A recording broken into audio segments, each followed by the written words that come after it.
Sebelum menonton tayangan ini, jangan lupa untuk subscribe, like, dan komen, terus share. Jangan lupa aktifkan tombol lonceng untuk notifikasi video-video kami terbaru. Pertama saya ingin komentari dulu kasus yang ditimpakan, bukan menimpa ya, ditimpakan. Kalau menimpa itu kita berbuat, kita salah. Kasus yang ditimpakan jadi beda itu. Kasus yang ditimpakan kepada Bang Edi Mulyadi, dan saya punya catatan khusus karena yang berada di balik untuk tidak datang pemeriksaan pertama hari Jumat itu adalah saya. Saya ditelepon, saya bilang, Mas nggak usah datang aja deh, ditangkap pasti, terus carilah lawyers yang punya integritas dan punya kemampuan lah untuk mengolah perkara ini, karena ini nggak ada apa-apanya sebenarnya. Lebih tertuju kasus Bang Edi Mulyadi ini lebih tertuju karena konten-konten YouTube-nya yang begitu keras, terutama menyoroti KM 50 ya, meninggalnya 6 syuhada itu, beliau kan sangat kencang. Nah, saya melihatnya dari perspektif hukum positif yang notabene juga dibuat oleh kepolisian ya. Nah, jadi kalau saya melihat ini pasti ada kekuatan besar, dan saya juga tidak tahu kenapa Kapolri sekarang tidak pernah bersuara. Padahal Pak Kapolri Listio Sigit Prabowo ini pernah menerbitkan peraturan Kapolri nomor 8 tahun 2021, judulnya saja jelas, tentang penanganan perkara yang berkeadilan restoratif justice. Jadi jelas kan arahnya ini kemana. Kemudian itu sudah diundangkan di Lembaran Negara, Berita Negara, tepatnya nomor 947 tahun 2021. Ya. Isinya secara substantif itu hanya dua sebenarnya. Pertama itu adalah dipulihkannya kembali keadaan ya, karena ini bukan kasus apa-apa, kasus cemen itu, kasusnya Bang Edi Mulyadi ini cemen, atau Kang Edi Mulyadi ini cemen. Kemudian yang kedua, SE Kapolri ini menghindari yang disebut model pemidanaan. Jadi namanya restorasi itu dipulihkan keadaan, terus tidak perlu ada pemidanaan.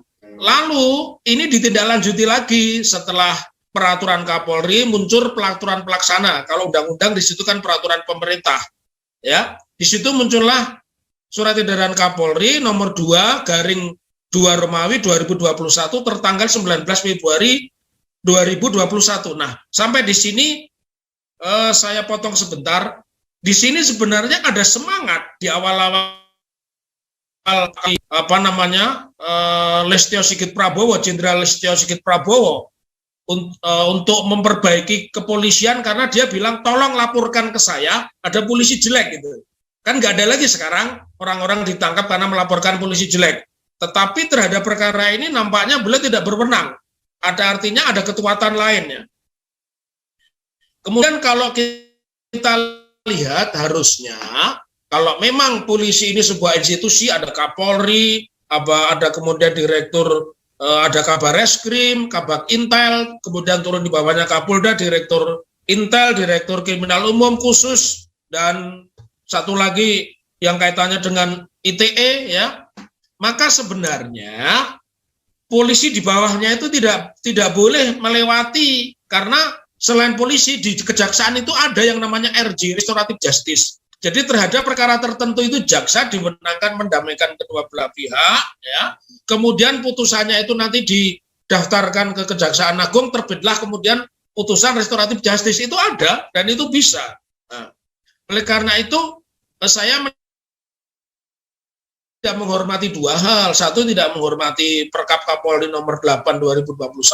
Yang kedua, dia tidak menghormati SE Kapolri 22 Romawi 2021 yang diberlakukan mulai 19 Februari ya. Karena itu sebenarnya kalau memang pendekatannya adalah keadilan restoratif justice, mestinya dipertemukan. Artinya yang punya legal standing. Jadi orang Kalimantan siapa sih yang sebenarnya tersinggung?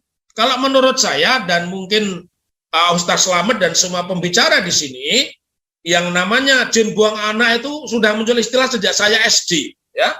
Artinya itu menyebut satu tempat yang dulu bahasa Jawanya ini, saya orang Jawa, gong lewang lewong gitu ya. Gong lewang lewong itu tanah tidak bertuan, kemudian berkembang menjadi bagus. kalimat itu juga diucapkan pula oleh almarhum Ciputra ketika diberikan tugas untuk mengelola yang sekarang kita menyebutnya Ancol dan sebagainya itu dulu kan tempat-tempat yang orang tidak bisa persepsikan ke depannya jadi apa, tapi justru sekarang daerah pantai itu kan menjadi daerah elit, daerah mahal dan seterusnya. Dulu orang bertempat tinggal di situ nggak mau kan begitu ya.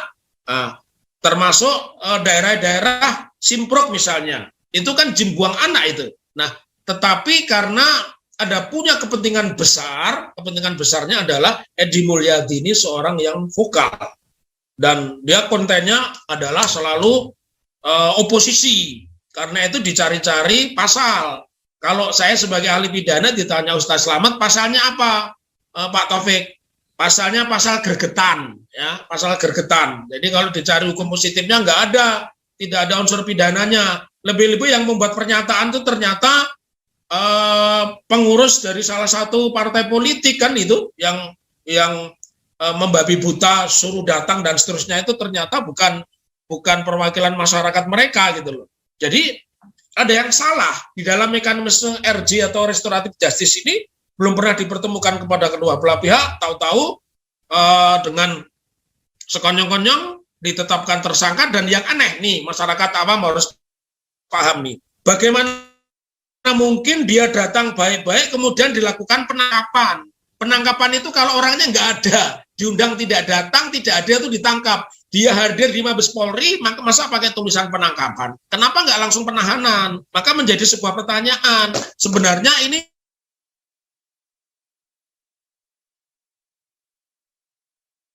penangkapan itu hanya mungkin kalau yang bersangkutan itu tidak ditemukan, maka diperintahkan melakukan penangkapan. Jadi istilah penangkapan itu dua hal yang berbeda. Penangkapan itu orangnya tidak serta-merta, tidak sukarela mendatangi kepolisian. Ini yang harus diluruskan ya, Ustadz Slamet dan Pak Taufik. kemudian Ya. Pak Taufik mohon bisa menyela Pak.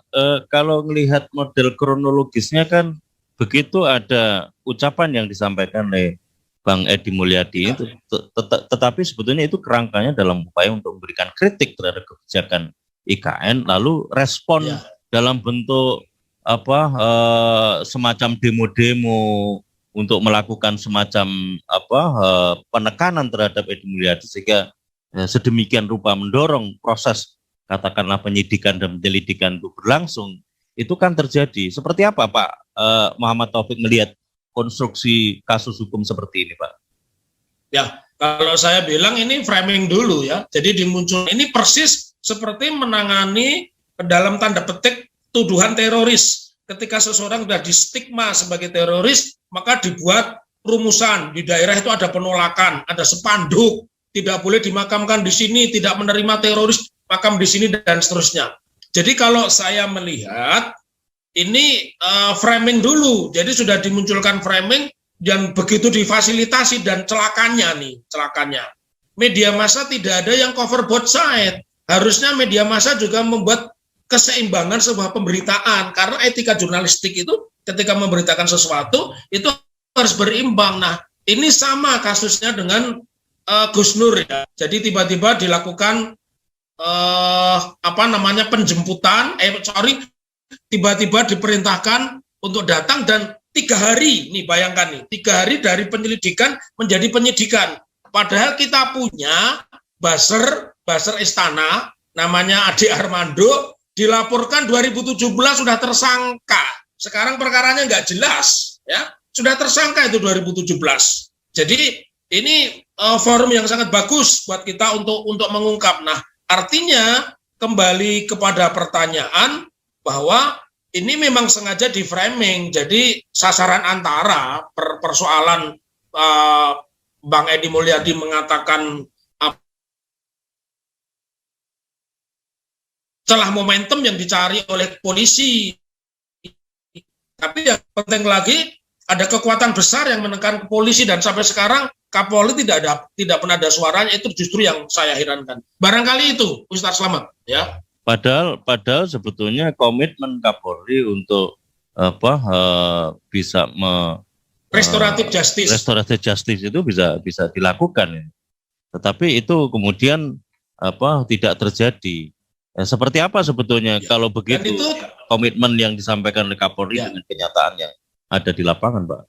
saya luruskan dulu, Ustaz Slamet. Ini bukan komitmen, ini peraturan, ya. Seperti peraturan nomor 19 2016 tentang manajemen penanganan perkara. Beliau ini kan visioner dan dia selalu mengatakan masyarakat itu jijik. Yang ngomong begitu itu ya Pak Jenderal Listio Sigit Prabowo loh. Yang ngomong bukan orang lain. Nah, artinya sebenarnya beliau ini memberikan ruang.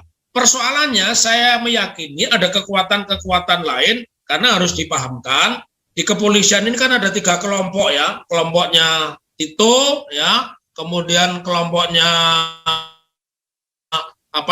Kapolri yang sekarang, yang kelompoknya Kapolri sebelumnya. Jadi ini kan kebetulan sekarang lagi geng Solo ini, geng Solo semua ini yang pegang jabatan-jabatan penting, bukan hanya di kepolisian ya, di Sapi aja, di Otoritas Jasa Keuangan, Gubernur BI itu orang Solo ya, Gubernur BI orang Solo dan di beberapa tempat lain orang Solo. Kembali kepada pertanyaan, kalau mekanisme ini tidak ditempuh secara ketatanegaraan, ini namanya insubordinasi. Bahasanya itu pembangkangan. Ini pembangkangan. Jadi saya berharap nanti teman-teman penasihat hukum memanfaatkan juga celah momentum bahwa kenapa terhadap Bang Edi Mulyadi diberlakukan proses pemidanaan, sementara Arteria Dahlan tidak. Bahkan Arteria Dahlan dibela bisa-bisan bahwa itu dalam rangka menjalankan tugas. Nggak ada tugas mencaci maki orang, tugas memecah belah itu nggak ada di dalam tugas kedewanan. Tugas kedewanan itu ada imunite, ada imunite Pak, ada imunite dulu begitu, kesebaran hukum. Ya, bukan begitu, Ustaz Slamet. Imunitasnya itu 3 hal. Imunitas ketika dia sedang menjalankan tugas legal drafting, menyusun undang-undang. Imunitas kedua ketika dia sedang melakukan fungsi budgeting, menyusun anggaran. Dan yang ketiga ketika dia melakukan fungsi controlling. Di antara ketiga itu yang dilakukan Arteria di mana? Jadi jangan tiba-tiba comot. Pakai dulu undang-undang khusus DPR, dan mereka juga diikat adanya namanya etika. Kalau seperti itu diperbolehkan, saya pikir rusak. Berani nggak pertanyaan saya? Berani nggak Arteria Dahlan mengatakan bahwa pejabat ini nggak cocok, dicopot aja?